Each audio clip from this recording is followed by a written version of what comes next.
I own that shirt. I'm pretty I sure still think we own should it. sell off our mocap suits for charity. Unwashed. Jeffrey Pierce. Who's the lady says? Ashley Scott. Sorry, Ashley Hart. Oh, yes. Ashley Hart. She was married. Oh, we didn't know the place was occupied. We're just trying to make our way through. Through to where? They're all right. But you know these people? Know him. He's my The goddamn chemistry was so good between The two of you them. and Jeffrey. It was amazing how well, and I mean, Jeffrey's just a few years older than me, but it was interesting playing the older brother to him. And yeah, we felt like brothers immediately. It was crazy. Oh, well, Jeffrey came, I mean, we almost cast Jeffrey Yeah. as Joel. And then once, like, months later, we needed to cast Tommy. I was like, oh, Well. what's Jeffrey Pierce doing? That's pretty good. Thanks for not blowing my head off. Would have been embarrassing, considering you're my brother-in-law. And Ashley Scott, she came really close to being cast as Tess. And Yeah. when we needed Maria, I was like, oh, We Ashley got the Scott. perfect person. There were no auditions for these roles. I love this awkward setup of this is how he meets his sister-in-law. How he meets Yeah. Jeffrey's, you know, or Tommy's wife. Story. Why don't we bring him inside? And you just get to see here now how Ellie's starting to become more secretive. Well, also, it's like Guarded.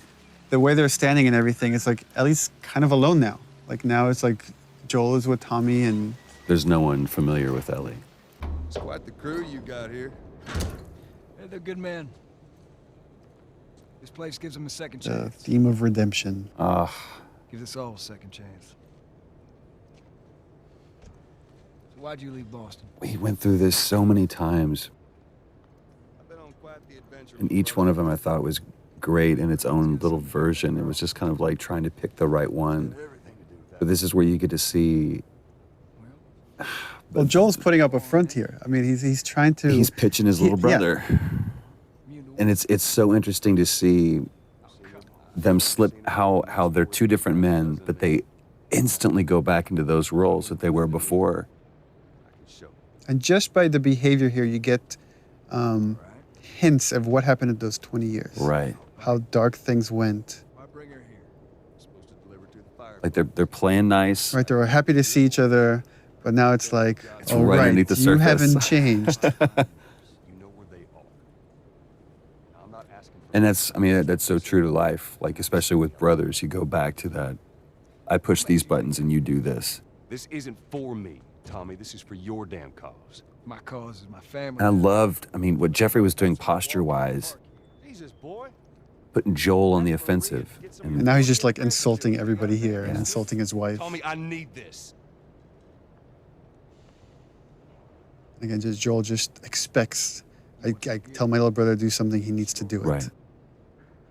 But I ain't taking that Which girl is off. totally based on my brother. This is how you gonna repay me, huh? Repay you. For all those goddamn years I took care of us. Took care. That's what you call it? I got nothing but nightmares from those years. You survived because of me. It wasn't worth it. Tommy here, Tommy and Maria show that even in this world is horrible, you could find peace in it. Right. You could build a community. You don't have to resort to these things that Joel has. that line was a great thing that Jeffrey improv'd on. Put your hands on me again. It's a good Southern phrase. You okay? Yeah, I'm fine. Joel! Oh man, they were coming in from every direction. Then Maria was like, "We gotta run." This is where you Jump see over these tables. Tommy. Guy blasted Tommy realizes for the first time that Joel really cares for this girl. This isn't just a job. No.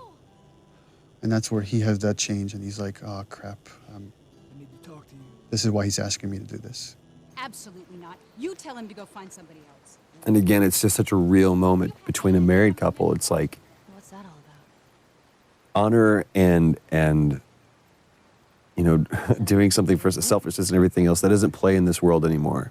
Those are archaic ideals. Tell you where the lab is? I don't want you to go out there because you're going to get killed, and we don't owe him anything. Because I'm sure all she knows is the 20-year-old Joel, 20-year-old version of Joel. Why would you risk your life for that guy? You hate him, essentially. One fuck up and then I turn into one of those widows, okay?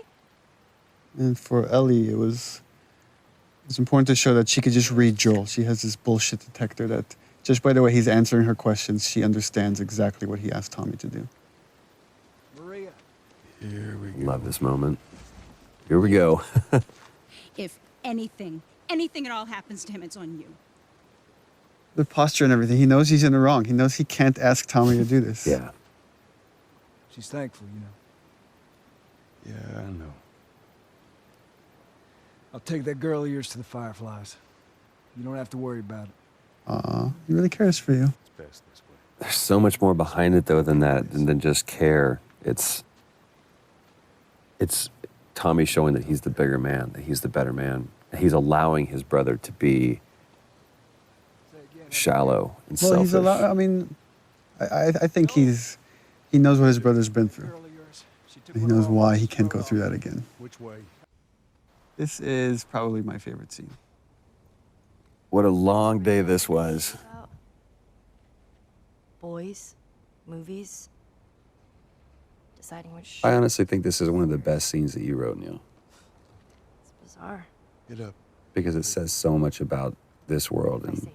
especially Ellie, where she's at, and realizing how different and how much of a chasm there is between Running off like that, putting this yourself world and at that. risk? I agree. Goddamn stupid. Well, I guess we're both disappointed with each other then.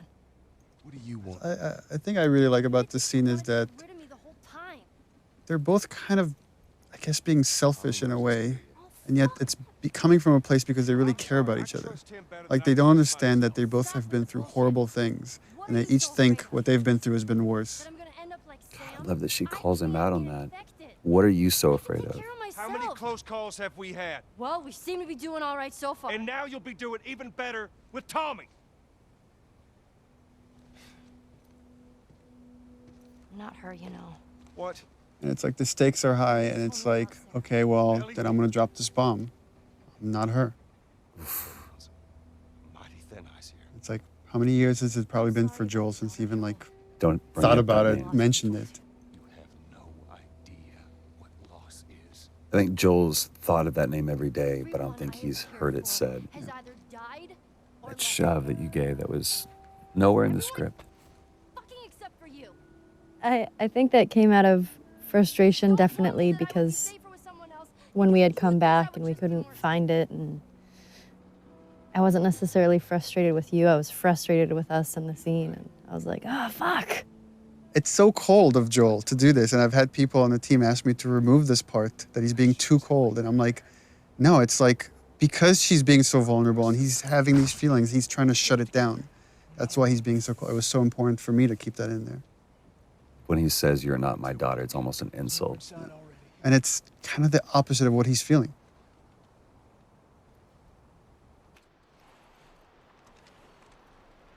This scene was such a great opportunity to show even just like all these mini arcs with characters. You know, we don't have a lot of time, and we're not gonna. We can only tell Joel and Ellie's story. We can't go into such detail with Bill and Tommy and Tess and Marlene. But you get this great resolution between these brothers because you get the full arc of it in just a short amount of time. It's like the way I approached it is the seed has been planted. Like when she says, I'll just be more scared, that Joel just needs time. And in time, he will change his mind because he doesn't want any, deep down, he doesn't want anything that will hurt Ellie or. So over there, the idea is just this little horse riding montages. That change is brewing. And Gustavo's music doesn't hurt. What's so great about how this plays out is there's really nothing happening but just this passage of time. That used to be a level that you played through. And just during production cuts, we changed it. So it actually worked out better. It just became this idyllic idea that you never fully reach. You just see it from the outside. Where is this lab of theirs? It's all the way out, University of Eastern Colorado. Pointing out this moment that there was probably a time when these two used to watch college football together, you know, and calling out, it's like, hey, go Bighorns, you know, for our college that we made up. I want one of their T-shirts so bad. University East Colorado, because Colorado is such a big state. I don't want her coming after me. Sorry for stealing your horse. Look, come back to town. Let's discuss it at least. You know me, my mind's all made up. University, Eastern Colorado. How do I find this lab? It's in the science building. Looks like a giant mirror. You can't miss it. And the idea of offering Joel a place of refuge, a place of redemption. Well, and originally we had some, I think there was a line that I threw in there or something. It was like maybe someday or something. It was just too on the nose. We ended up saying we don't need that. Yeah. This needs to be a. The look is enough. Well, and the offer to me is enough. Mm-hmm.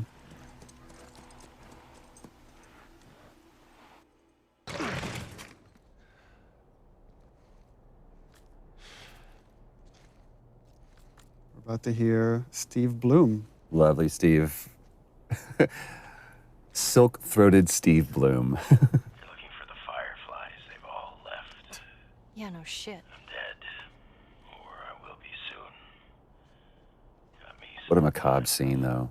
I love that Ellie's just kind of years that felt like we were thumbing through things. fucking thing was a She's pretty frustrated with not having found the fireflies, not knowing where to go. Come on. Looking for the others. Man, I love Steve Bloom's voice. Mary's Hospital in Salt Lake City. He makes me want to clear my throat. Trying to save the world. It's mean. Good luck with that. Do you know where that is? I know the city. Is it far? It ain't. Again, this is where we really start kind of getting the sense of how Joel and Ellie are just chasing their tail. There's, chasing a phantom. Down.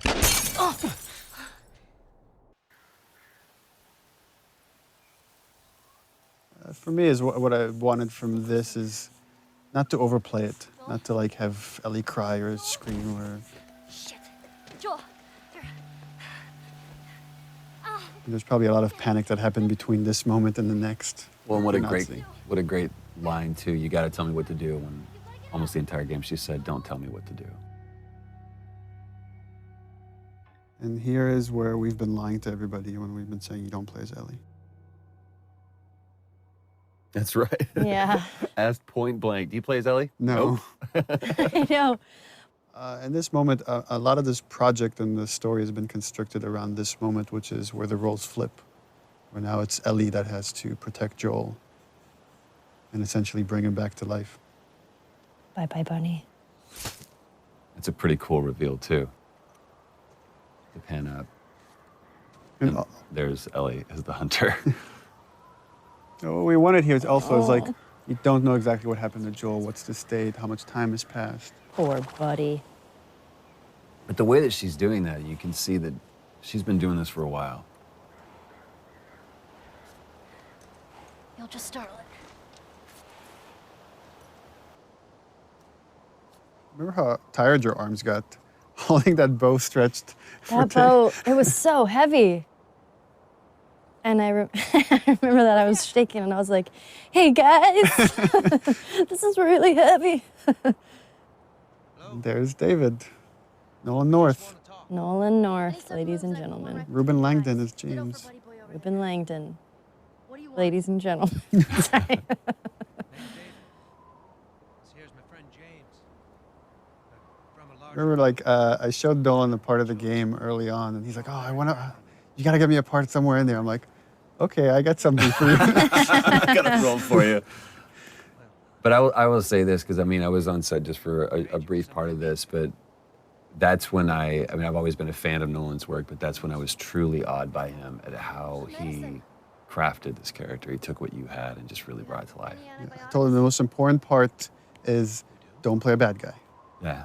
This guy's charismatic. We have to believe that people will follow this guy. And that Ellie could trust him. Yeah.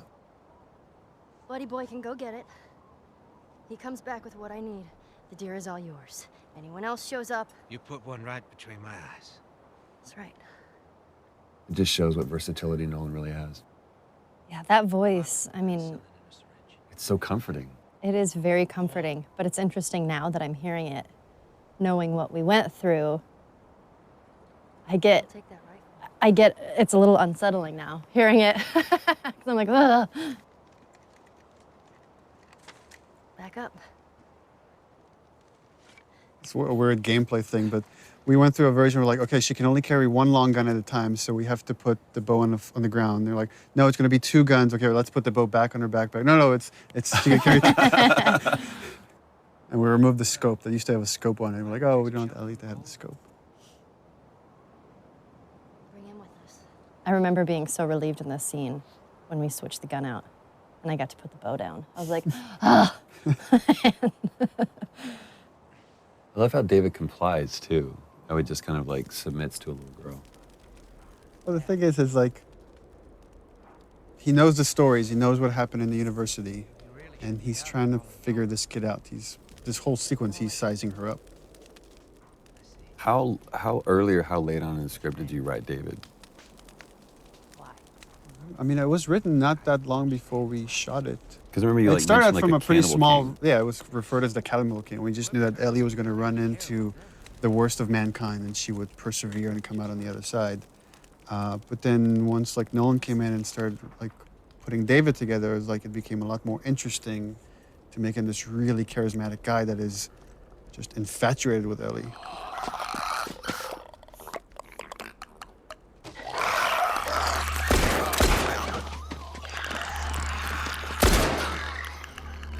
Now when things get real, you see who kind of glimpses of who he really is. Because there is that moment in that other scene where he makes it seem like, okay, you're in control, but she never was. Yeah. Had some practice. Well, you handled yourself pretty nice back there. What's cool about David and the conversation I had with Nolan about him is that he's trying to win Ellie over by being honest with her. And here's the part where he's like, I feel like she's ready. I'm going to kind of reveal myself. No such thing as luck. And I think like I could still get her to come around. Now, you see, I believe that everything happens for a reason. Sure. The other interesting thing, thematically, that's everything happens for a reason is the same thing that Marlene really believes. That everything happens like it's something she repeats to Joel at the end. But you're kind of seeing how all these characters are just, how much they're willing to go for what they believe in. When you talked about like being surprised by your own writing, was that a moment like that, or was that something that you had intentionally done to where those characters were going to? No, I think it's just something you think about, and there's a theme that just kind of sticks around in the project, and then characters end up talking about that stuff because you're thinking about it all the time. Traveling with a little girl. You see, everything happens for a reason. Again, another one of those moments where you think Ellie's got control. Don't get upset. It's not your fault. Yeah, and then James there. I'm just a kid. I love that. James, lower the gun. No way, David. I'm not gonna let her go. It was such a small role, but I really like what Ruben added there. And that the dynamics between James and David, how there's conflict between these two characters, but there's still respect, and he's still listening to David, even though he's questioning his leadership right there. No, that's not your concern. Part of me, the way I read that was every time James looked at David, it was like, who the fuck are you right now? What are you doing? Yeah. Like, he was putting on a show and he saw it. Oh, thanks.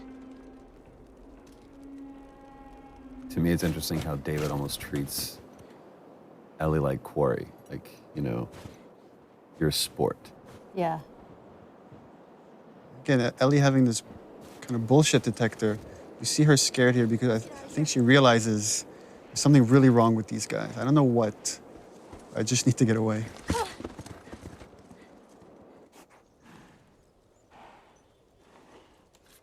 So interesting from watching this, though, I would completely believe David. I'd follow the guy.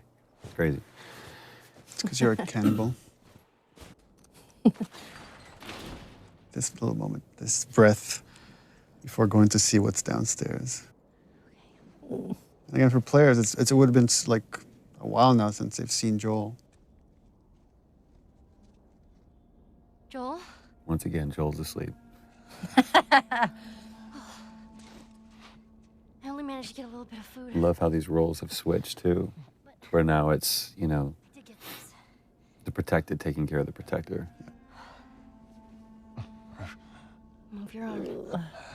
It used to be open, and then we were like, oh, we should probably stitch that It up. was also on the other side. We had to come back and reshoot it too. Oh, continuity.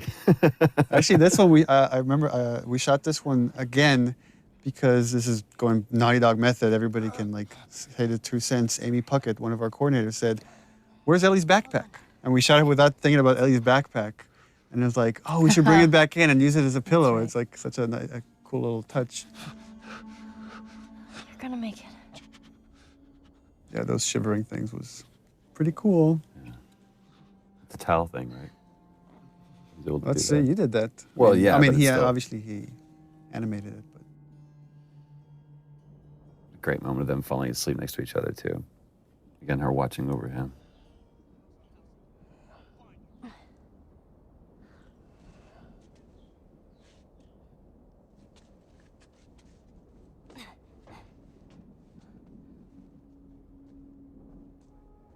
To me, you really get a sense of the oppressiveness of the world with all the introduction with all of these different kinds of enemies. It's like you feel like you're fighting this multi-front battle. It's not just these are the bad guys, and it's so clear. Away from here.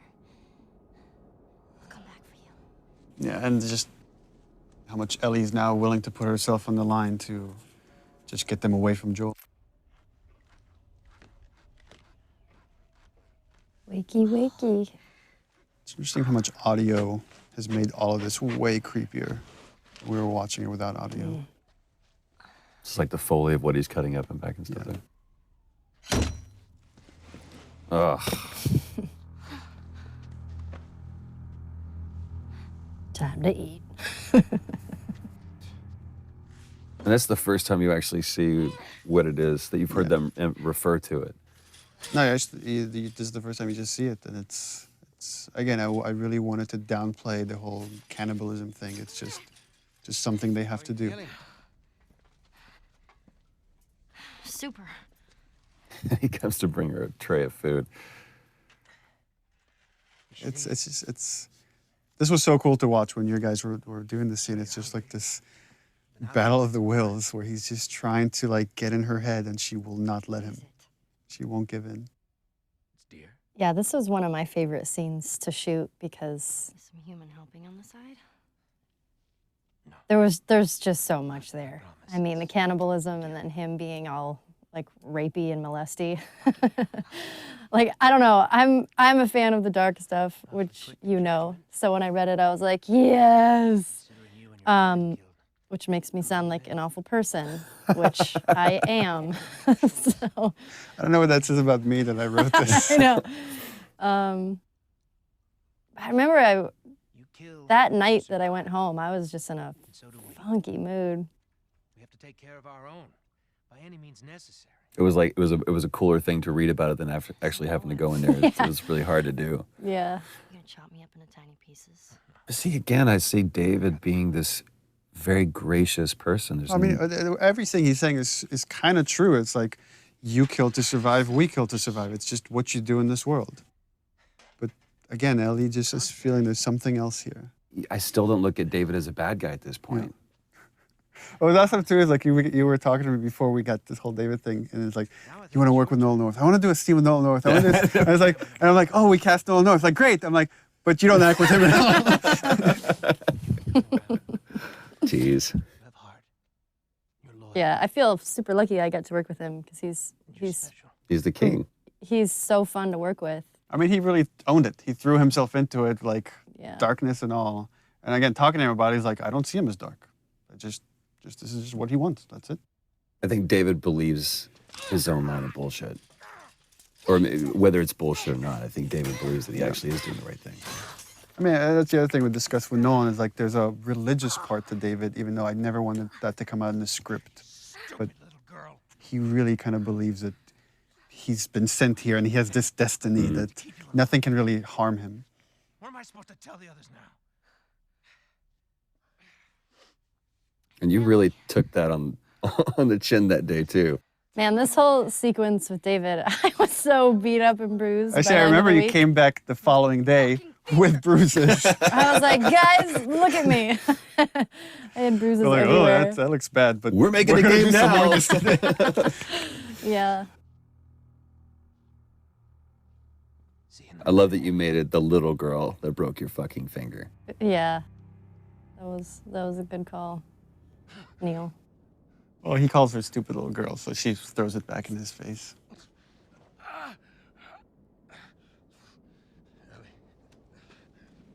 I also like that she gives him her name under her conditions, which is, I'm going to give it to you, but I'm going to insult you. Right. I also like the fact that Ellie is still so strong that even though she's in that cage, she's still kind of in control.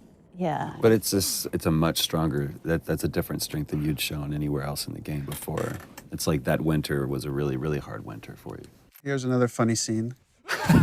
Wow.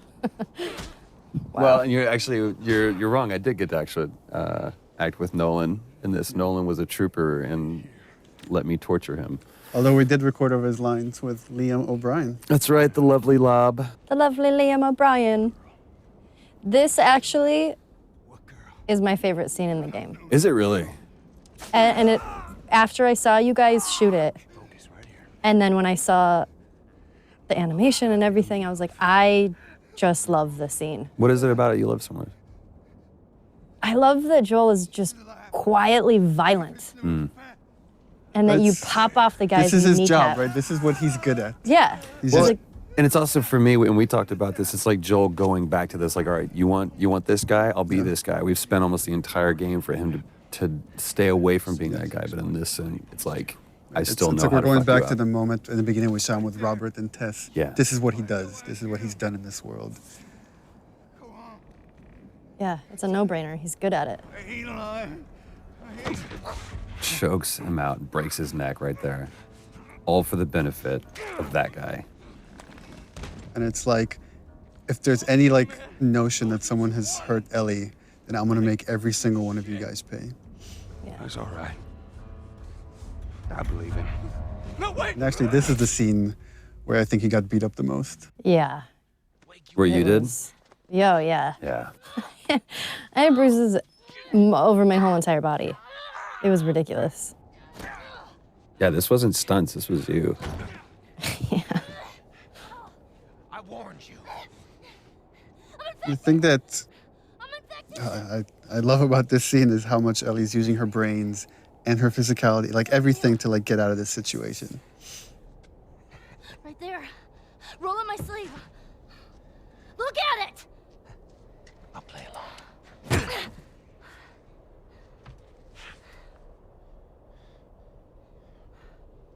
What'd you say? Ruben helped so much during this part because choreographing sort of all of the little movements were so particular. And I think everybody sort of knew at this point that I kept hurting people. So Ruben was like, you have to give her the foam knife because she will hit me.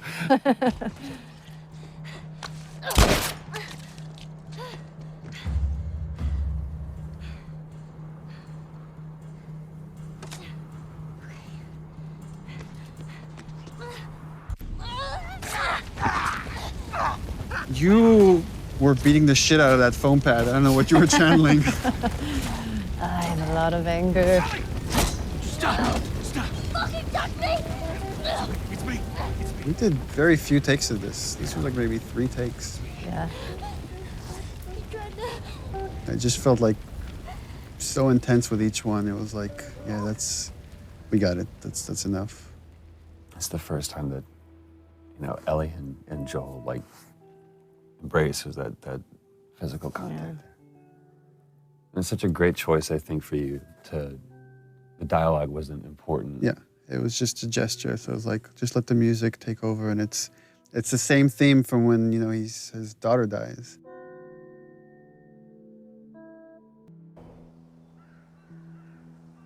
This was the scene where you got the most emotional. You almost cried in this scene. Oh, that's right.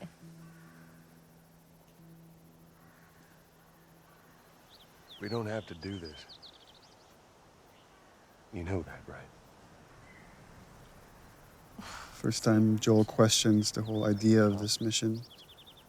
But in a different way, though. Before it was, why am I wasting my time doing this? And now I'm saying, maybe that's not what we need. Maybe that's not the Maybe it's answer. not worth it. Well, yeah, it's not worth it. But I love that this comes off of what you said was one of your favorite moments, which was the moments giraffe with the giraffe sequence. sequence. That fleeting moment where Ellie gets to be a kid one last time after the whole David sequence. And how you even played that visually with, you just kind of catch the very last end of the giraffes moving there. So here we go.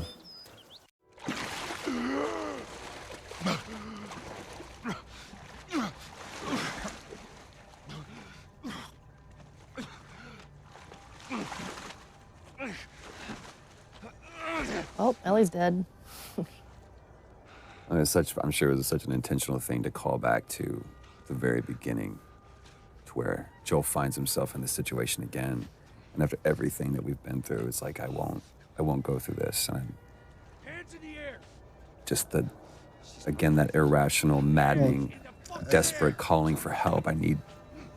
From this point forward, it's like the beginning backwards. Where if this is the point in Sarah dies, like now you're about to do the Carrie sequence. Yeah. Then you like play as Ellie walking, like viewing Joel from the outside, and then you end on the shot with Ellie. So it's like the beginning reversed. Sorry about that. They didn't know who Let you me were. say Marlene again. And Ellie. She's all right. They brought her back. The discussions I had with Merle about this scene is, again, her desperation to find someone that will understand, that will empathize with her decision to kill Ellie to save humanity. And she's hoping she could get that out of Joel because he's the only other person that has cared for Ellie the way she has. And she can't get that out of him. I just think it was such a great way to bookend, Most of my crew to kind of start and begin I pretty much lost. with Marlene. And it's so great that they were able to capture just the strength that she has, even when she was sitting in that chair. Yeah. And again, she's completely empathetic, even though she's supposed to be antagonistic. It's a very similar line to what David says. Take me to her. You don't have to worry about her anymore. We'll take care I of her. worry. Just let me see her, please. You can't. She's being This is when I've surgery. always seen Joel in the most parental role. Surgery. The doctors tell me the cordyceps, the growth inside her, has somehow mutated. It's why she's immune. Once they remove it, they'll be able to reverse engineer a vaccine. Yeah, her performance here was just But it grows Stellar. So flawless. It does. I remember talking with the music guys that were putting a lot of Gustavo's music in, and the first few passes were, there was this dark music that was playing here once Marlene reveals that Ellie's gonna die. And I was like, we can't play Marlene as bad because she's not bad. She's not. I mean, she's trying to save everybody. I knew her since she was born. And if anything, I told him, was like, you can go dark with Joel. Because again, when Ellie's life is on the line, Ellie's in danger, he lets himself slip back into the murderer, the killer, Right. however you want to view it. It's so interesting. I wonder how many players, like, especially in this moment right here, how many sided with Marlene and how many think that Joel was actually the wrong ones. Like, dude, listen to what she's saying. At the same time, this is the theme of the game for me right here. Is as a father, you will kill everybody else to save your kid, and that has always been kind of the through line for me. Is Joel's willing to go to the end of the line, meaning sacrifice humanity to save Ellie. Again, Robin Atkin Downs. Guess what's going to happen to him? But this was so cool, too, because, I mean, we've seen all the way through both cinematic and gameplay, you know, Joel is able to take on everybody, but just this moment of resolve that I'm going to wait for my moment. And it almost looks like he's a beaten, defeated person. Give me an excuse. And that grimace right there, it's like, no, he's not. Which way? Yeah, again, the way you've interpreted Joel is like a man who lets his emotions get the better of him here has to keep them in check. You see how like he wants to destroy this man and everybody here for what they're doing to Ellie, but he has to wait. He has to catch the right moment. I say keep walking. Bam. Where was the operating room? And again, just such a brutal scene. There's no threat here. It's It's just time. Time is the threat.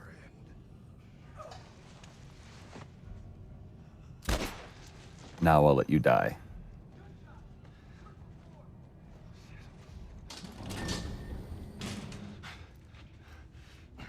This scene used to originally be all in the operating room.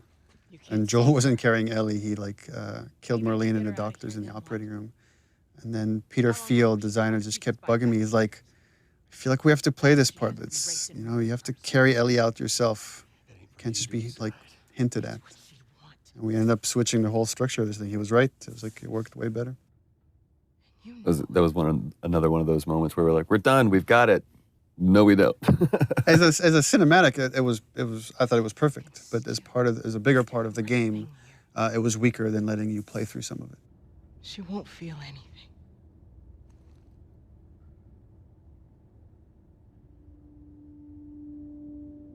Again, the only hesitation Joel has is that this is what Ellie wants. And it's such a great decision to show, just cut to this, give the audience, the player, just one last moment of, well, what did he choose? Just to sit in that decision. It was also important to show the lie against the reality because the lie has so much weight here at the end. Throughout the game, Joel has never lied to Ellie.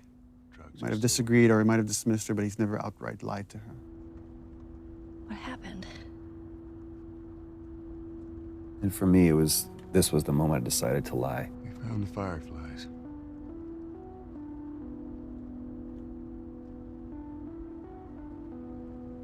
Turns out there's a whole lot more like you, Ellie.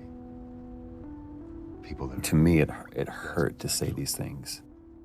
ain't done him a damn bit of good neither. Because once Ellie started believing that I actually had something, that I was someone, you're basically telling Ellie, you're not special, you're not important, and everything you've done was for nothing.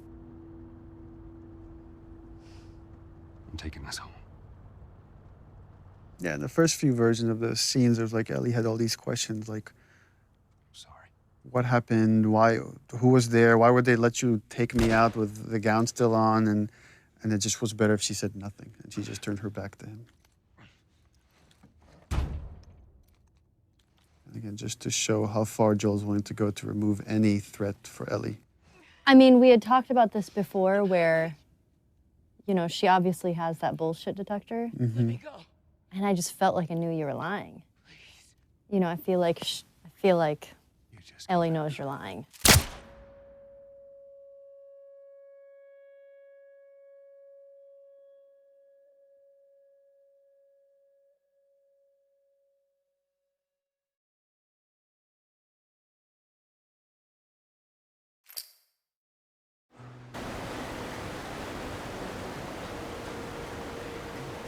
Go to the end. So, original ending for this, way back when we put the outline for the story together, is that Ellie believed the lie and they went off to Tommy's, and it was kind of like this wide tracking shot as you see them kind of getting smaller and smaller walking off to Tommy's. But as we went through the story and the characters got more and more developed, it's like it didn't feel honest. It didn't feel like Ellie would buy into all of it. And she got bit too. You didn't know what to do. Remember, we went over and over and over this scene. And little things changed. But every time I sat and watched you tell this story, I was just raptured by it. It was so easy to listen to you tell this story. I'm still waiting for my turn. Ellie. Her name was Riley, and she was the first to die. And then it was Tess. And then Sam. None of that is on you. You don't understand. I struggled for a long time with surviving. And no matter what, you keep finding something to fight for. Now, I know that's not what you want to hear right now. Swear to me. Interesting hearing arguments around the office about how people interpreted that last line, that last okay from Ellie. Whether it's, okay, I believe you, or okay, I could put this behind us, or okay, I don't trust you anymore and it's over.